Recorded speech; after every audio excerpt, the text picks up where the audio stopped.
High above the vibrant city of Rio de Janeiro, where the mountains meet the sea, stands one of the most iconic landmarks on Earth, Christ the Redeemer.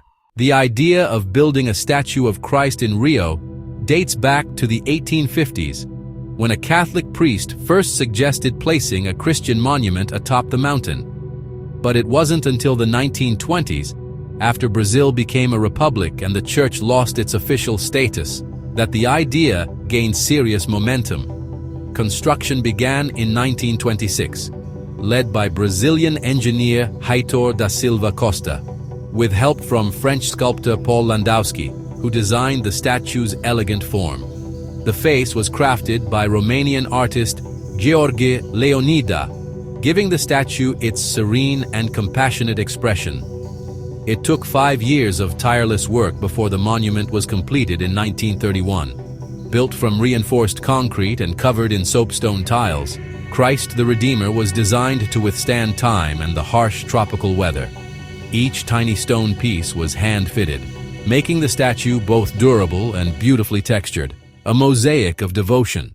When the statue was inaugurated on October 12, 1931, it instantly became a global icon.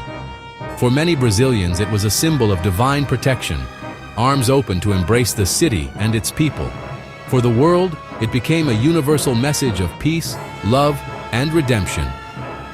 Today, Christ the Redeemer is one of the new 7 wonders of the world.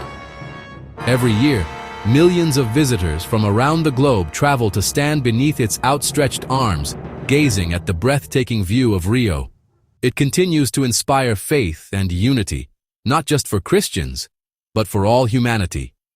From sunrise to sunset, through storms and celebrations, Christ the Redeemer stands tall, a silent guardian of Rio, a symbol of hope for Brazil, and a timeless reminder of compassion for the world. This is Christ the Redeemer, the statue that touches the sky.